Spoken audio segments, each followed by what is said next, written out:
तो hello hi, कैसे हैं आप लोग। मैं प्रदीप कुमार सिंह स्वागत करता हूं आपके अपने YouTube चैनल गुरुकुल एक्सप्रेस में, जिसमें मैं आज आप लोगों को कार्बनिक यौगिकों के बारे में बतलाऊंगा। जिन यौगिकों में कार्बन और हाइड्रोजन एक साथ जुड़े होते हैं उनको कार्बनिक यौगिक कहते हैं।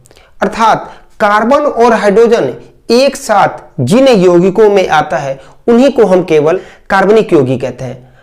इसीलिए हम कार्बनिक यौगिक को हाइड्रोकार्बन कहते हैं। अभी मैंने बताया कि जिन यौगिकों में कार्बन और हाइड्रोजन एक साथ हो, जैसे C2H4 है, C2H6 है, जैसे C2H5Cl है, जैसे C2H5OH है। ये सारे क्या हैं? कार्बनिक यौगिक है, क्योंकि इसमें कार्बन और हाइड्रोजन एक साथ है। कार्बन और हाइड्रोजन एक साथ है, कार्बन और हाइड्रोजन एक साथ है। जैसे CO2, इसमें कार्बन तो है बट हाइड्रोजन नहीं है, इसलिए यह कार्बनिक यौगिक नहीं होगा। जैसे HCl, इसमें हाइड्रोजन तो है बट कार्बन नहीं है, इसलिए यह भी कार्बनिक यौगिक नहीं होगा। इस प्रकार से जिन यौगिकों में कार्बन और हाइड्रोजन होता है उन्हीं को हम कार्बनिक यौगिक कहते हैं या फिर हाइड्रोकार्बन कहते हैं।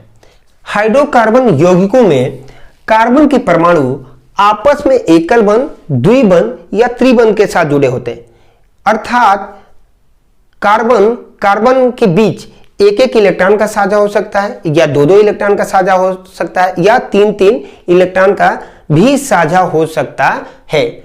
जब कार्बन परमाणु के बीच एक एक इलेक्ट्रॉन का साझा होता है तो हम उसको एकल बंध कहते हैं। जब दो दो इलेक्ट्रॉन का साझा होता है तब हम उसको द्विबंध कहते हैं, और तीन तीन इलेक्ट्रॉन का साझा होता है तो हम उसको त्रिबंध कहते हैं। जैसे कार्बन और ये भी कार्बन है, इसके बीच मान लेते हैं कि एक ये हाइड्रोजन है, ये हाइड्रोजन है, ये हाइड्रोजन है, ये भी हाइड्रोजन है, ये भी हाइड्रोजन है और ये भी हाइड्रोजन है। यहां कार्बन और कार्बन के बीच एक इलेक्ट्रॉन का साझा हो रहा है, इसलिए इसको क्या बोलेंगे? कार्बन और कार्बन के बीच एकल बंध है। अब मान लीजिए कार्बन और कार्बन के बीच डबल बॉन्ड। डबल बॉन्ड का मतलब ये कार्बन और ये कार्बन आपस में दो दो इलेक्ट्रॉन साझा किए हुए हैं। इसका मतलब अभी इसको और कितना इलेक्ट्रॉन चाहिए? 4 इसका होता है, 2 इससे शेयर कर लिया है तो इसको और 2 चाहिए, तो आकर हाइड्रोजन इसको भरकर पूरा कर देता है। ऐसे ही 2 तो इसने इसके साथ साझा किया, इसमें भी हाइड्रोजन 2 आकर पूरा हो जाएगा। इसी प्रकार ट्रिपल बॉन्ड भी बनता है। इस प्रकार आपने ये देखा कि हाइड्रोकार्बन यौगिकों में 3 तरीके से इलेक्ट्रॉन का साझा होता है, या 3 बंध बनते हैं, एकल बंध, द्विबंध और त्रिबंध। तो इस प्रकार से हाइड्रोकार्बन को हम 2 टाइप में बांट सकते हैं। ठीक है, पहला संतृप्त होता है, दूसरा असंतृप्त होता है। अब संतृप्त में क्या होता है? वे हाइड्रोकार्बन आते हैं जिनमें कार्बन परमाणुओं के मध्य एकल बंधन का निर्माण होता है, तथा असंतृप्त हाइड्रोकार्बन में वे यौगिक आते हैं जिनमें कार्बन परमाणुओं के मध्य द्विबंध या त्रिबंध का निर्माण होता है। अब इस प्रकार जिन यौगिकों में सभी कार्बन परमाणुओं के बीच एकल बंध हो उन सभी यौगिकों को एल्केन श्रेणी के यौगिक कहते हैं। मतलब अगर कितने भी कार्बन हो, जैसे फॉर एग्जांपल, जैसे मान लीजिए ये कार्बन, कार्बन और कार्बन, ये कहीं ना कहीं यहां से हाइड्रोजन भरेगा, हाइड्रोजन, हाइड्रोजन, इसमें भी हाइड्रोजन होगा, हाइड्रोजन, ये भी हाइड्रोजन होगा, ये भी हाइड्रोजन और ये भी हाइड्रोजन। ऐसे ही, या फिर मैं ऐसे ले लेता हूं, 2 कार्बन ले लेता हूं, hydrogen, hydrogen, hydrogen, hydrogen, hydrogen, hydrogen. अब देखिए यहां 3 कार्बन है और तीनों कार्बनों के बीच सिंगल सिंगल बॉन्ड है। यहां 2 कार्बन है, दोनों कार्बनों के बीच सिंगल बॉन्ड है। ऐसे ही 4 कार्बन हो या 5 कार्बन हो या 100 कार्बन हो, अगर उन सभी कार्बनों के बीच सिंगल बॉन्ड होंगे तो वो सारे यौगिक, जो भी यौगिक बन रहे हैं, ये यौगिक बना, ये एक यौगिक बना, वे सारे यौगिक एल्केन श्रेणी के यौगिक कहे जाते हैं। इसी प्रकार जिन यौगिकों में यदि किन्हीं भी 2 कार्बन परमाणुओं के मध्य एक भी द्विबंध हो उन यौगिकों को हम एल्केन श्रेणी के यौगिक कहते हैं। मतलब यह है कि अगर यही कार्बन है, कार्बन है और कार्बन है।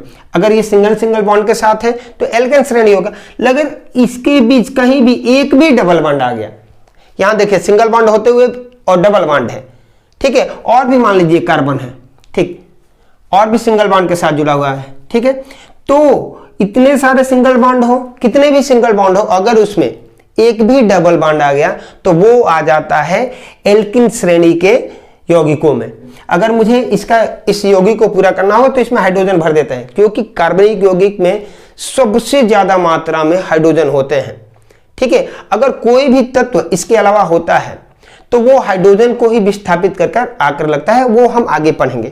तो यहाँ पे अगर ये देखिए, अब ये कार्बन और ये कार्बन एक एक इलेक्ट्रॉन का साझा कर लिए तो 4 इसके पास पहले से होता है और एक इससे ले लिया 5, इसको और 3 हाइड्रोजन चाहिए, हाइड्रोजन भर दीजिए। इसी प्रकार से 2 इससे साझा किया ये और एक इससे, 3 हो गया, एक 4 हो जाएगा। इसका देखिए 2 इससे साझा किया और एक इससे, 4 इसका होता ही है, 7 हो जाएगा, एक 8 हो जाएगा। इसने एक का साझा किया तो इसको 3 हाइड्रोजन चाहिए, ये 3 हाइड्रोजन भर लेगा, ठीक है। इस प्रकार से कितने भी कार्बन जुड़े हो, अगर उनके बीच एक भी डबल बॉन्ड आता है तो वो आ जाता है एल्किन श्रेणी के यौगिकों में। इसी प्रकार यदि किन्हीं 2 कार्बन परमाणुओं के मध्य एक भी त्रिबंध आ जाता है तो उन यौगिकों को, उन सभी यौगिकों को एल्काइन श्रेणी के यौगिक कहते हैं। फॉर एग्जांपल में दे देता, हमें ट्रिपल बॉन्ड लगा दिया। अब देखिए इतने सारे सिंगल बॉन्ड होते हुए भी ट्रिपल बॉन्ड हो गया तो ये आ जाएगा एल्काइन श्रेणी में। इसी प्रकार से और भी एग्जांपल ले सकते हैं, जैसे सी है, सी है, सी है, सी 5 कार्बन है। इसी प्रकार से अगर एक भी डबल बॉन्ड आ गया तो ये सारे क्या आ जाएंगे, एल्काइन श्रेणी में। अगर इस यौगिक को पूरा करना होगा तो इसमें हाइड्रोजन भर देते हैं, जो हम अभी आगे पढ़ेंगे। इस तरीके से यौगिकों का निर्माण होता है। ये क्यों निर्माण हो रहा है, ये बॉन्ड क्यों बना रहे हैं, ताकि यह भी अपना अष्टक पूरा कर ले, अस्थायी हो जाए। इस प्रकार हाइड्रोजन 2 इलेक्ट्रॉन कर लेता है और इसकी क्या होती है, कोष पूरी हो जाती है, जिससे यह भी अस्थायी हो जाता है, ठीक है। अब ये इनका नाम कैसे रखेंगे, आगे हम इसके बारे में पढ़ते हैं।